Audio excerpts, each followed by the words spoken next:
اعوذ باللہ من الشیطان الرجیم۔ السلام علیکم ورحمۃ اللہ وبرکاتہ۔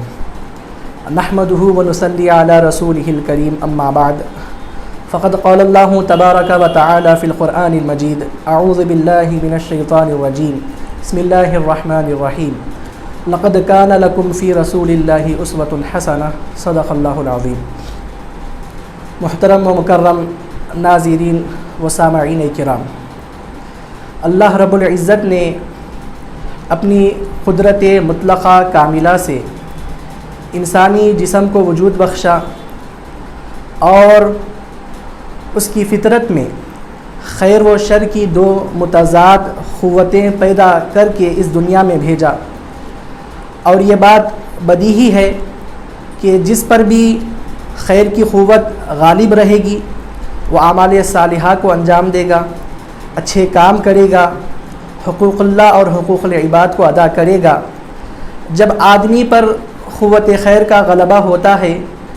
تو اس کے اعمال صالحہ کرنے کے سبب وہ بندہ رب کی رحمتوں کا بھی مستحق ہوتا ہے اور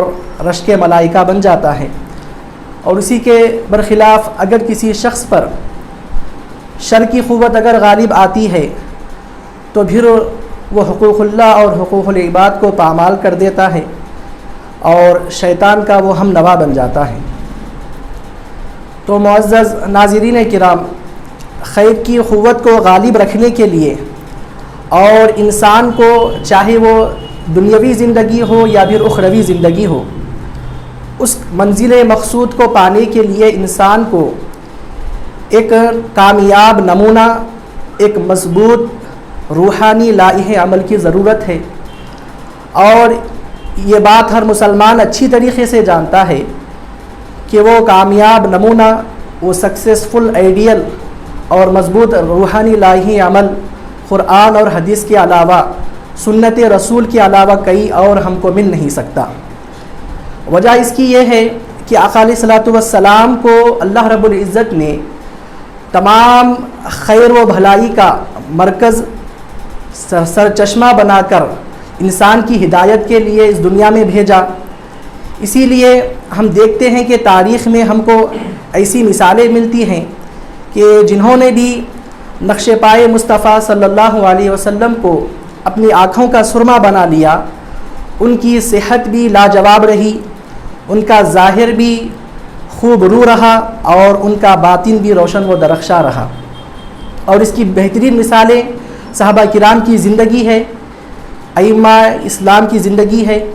اولیاء کرام کی زندگی ہے کہ سنتوں کو اپنانے کے سبب وقت کے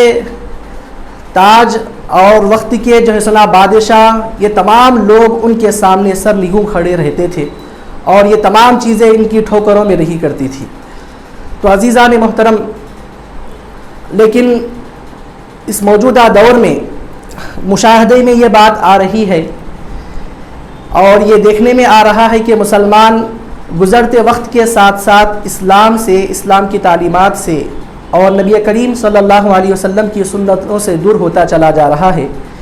یہی وجہ ہے کہ مسلمان کو ہر زندگی کے ہر محاذ پر ناکامیاں اور رسوائیاں دیکھنے کو مل رہی ہیں۔ حضور پاک صلی اللہ علیہ وسلم کا نام تو زبانوں پر جاری ہیں، محبت کے دعوے بھی ہیں، لیکن زندگیاں رسول کریم صلی اللہ علیہ وسلم کی سنتوں سے عاری ہے، خالی ہیں۔ تو عزیزان محترم و محترم سامعین و ناظرین کرام، آج ہم مسلمان ہو کر سنتوں سے دور ہوتے چلے جا رہے ہیں، لیکن اس کے برخلاف ہم جب اغیار کو دیکھتے ہیں تو اغیار سنتوں کی افادیت اور اس کی بے مثال خوبیوں سے حیرت زدہ ہیں۔ ایسا اس لیے ہے کہ جدید سائنس اور تحقیقات کے مطابق یہ بات سامنے آئی ہے کہ انسانیت کے لیے رسول کریم صلی اللہ علیہ وسلم کی زندگی سے بہترین کوئی عمل، کوئی طریقہ، کوئی نمونہ ہو ہی نہیں سکتا۔ اور سائنسداں حضرات یہ بات اس لیے بھی کہہ رہے ہیں کہ وہ جب کسی عمل میں، جب کسی شے میں تجربہ کرتے ہیں، تحقیق کرتے ہیں،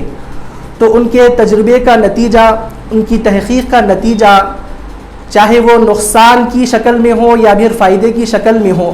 بعد میں رونما ہوتا ہے، لیکن اس سے پہلے آقا کریم صلی اللہ علیہ وسلم کی جو مبارک سنت ہے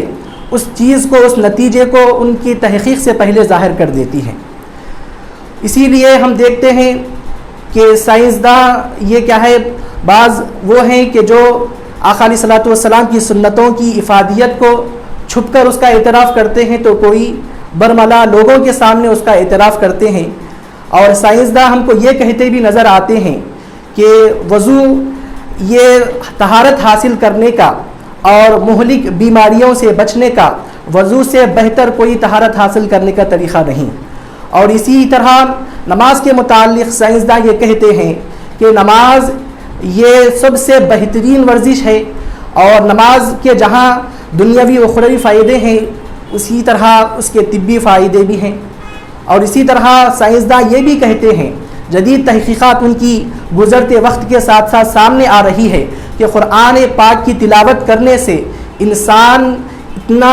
جو ہے سنا پرسکون ہو جاتا ہے، اس کو ذہنی اور جو ہے سنا دلی اطمینان اس کو نصیب ہوتا ہے۔ تو معزز ناظرین، چاہے وہ وضو کا طریقہ ہو یا نماز کا طریقہ ہو، وہ کوئی اور چیز نہیں بلکہ نبی کریم صلی اللہ علیہ وسلم کی سنت ہے۔ اور سنتوں کے متعلق قرآن کریم میں اور احادیث شریفہ میں اس کی اہمیت بھی بتلائی گئی اور لوگوں کو اس کی جانب ترغیب بھی دلائی گئی۔ قرآن کریم میں اللہ رب العزت کا ارشاد ہے کہ لقد کان لکم فی رسول اللہ اسوۃ حسنہ، یقیناً تمہارے لیے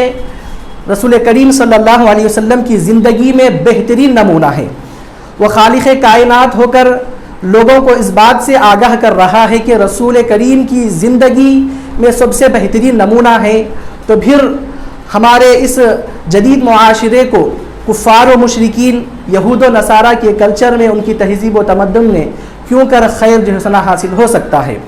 اور اسی طرح آقا کریم صلی اللہ علیہ وسلم نے احادیث شریفہ میں سنت کی جانب رغبت بھی دلائی اور یہ کہا کہ جس نے میری سنت سے محبت کی اس نے مجھ سے محبت کی، اور جس نے مجھ سے محبت کی وہ جنت میں داخل ہو گیا۔ اور موجودہ وقت میں ہم دیکھتے ہیں کہ ہر طرف جو ہے سنا فساد مچا ہوا ہے، کہیں پر جو ہے سنا فیشن کے نام پر، تہذیب کے نام پر لوگوں کو عریانیت کی طرف بلایا جا رہا ہے۔ خاص طور پر ہمارے نوجوان لڑکے اور لڑکیاں پھٹا ہوا لباس پہن کر بھی اس کو جو ہے سنا فیشن کا نام اور تہذیب کا نام دے رہے ہیں، اور یہود و نصارہ وہ اپنی بنائی ہوئی سازش میں کامیاب ہوتے ہم کو نظر آ رہے ہیں، کیونکہ اسلام تو عریانیت سے روک رہا ہے لیکن وہ فیشن کے نام پر ان کو عریانیت کرنے پر جو ہے سنا آمدہ کر رہے ہیں۔ اور ایسے فساد کے وقت میں جب سنت پر عمل کرتے ہیں تو اس کی ایک الگ ہی فضیلت احادیث شریفہ میں بتلائی گئی ہے۔ چنانچہ رسول کریم صلی اللہ علیہ وسلم کا مبارک فرمان ہے کہ من تمسک بسنتی عند فساد امتی فلہ اجر 100 شہید، کہ جو کوئی بھی شخص امت میں فساد کے وقت میری سنت کو تھامتا ہے، میری سنت کو جب وہ اپناتا ہے تو اس کے لیے 100 شہیدوں کا ثواب اللہ رب العزت نامہ اعمال میں لکھ دیتا ہے۔ اور آج کا ہمارا نوجوان سنت رسول کو اپنانے میں شرم محسوس کرتا ہے کہ کہیں لوگ اس کا مذاق نہ اڑائیں، کہیں لوگ جو ہے سنا اس پر ملامت نہ کریں، تو اس طریقے سے سنتوں کو اپنانے سے جو ہے سنا لوگ دور ہوتے چلے جا رہے ہیں۔ حضور کریم صلی اللہ علیہ وسلم کے ایک صحابی کا واقعہ، حضرت حذیفہ الیمان رضی اللہ عنہ کا واقعہ میں آپ حضرات کے سامنے رکھتا چلوں کہ جس سے ہم کو یہ بات پتہ چلتی ہے کہ سنت رسول کو اپنانے میں دنیا جو چاہے کہے اس کا اعتبار نہیں کرنا چاہیے، بلکہ ایک مسلمان ہونے کے ناطے رسول کریم صلی اللہ علیہ وسلم کی سنت کو اپنانے میں کوئی جو ہے شرم محسوس نہیں کرنا چاہیے۔ چنانچہ واقعہ اس طرح ہے کہ حضرت حذیفہ رضی اللہ تعالیٰ عنہ ایک مرتبہ ایران پہنچے، اور وہاں پر شاہ ایران نے آپ کے استقبال میں، آپ کے اعزاز میں ایک پرتکلف دعوت کا اہتمام کیا۔ وہاں پر حکومت کے اراکین اور ملکی و غیر ملکی جو ہے سنا صاحب اختیار، صاحب اقتدار جو ہے سنا شخصیتیں مدعو تھیں۔ چنانچہ دعوت شروع ہوئی۔ دعوت شروع ہونے کے بعد دوران طعام حضرت حذیفہ رضی اللہ تعالیٰ عنہ کے ہاتھ سے ایک نوالا چھوٹ کر گر گیا۔ آپ اپنا ہاتھ فوراً اس نوالے کو اٹھانے کے لیے بڑھائے،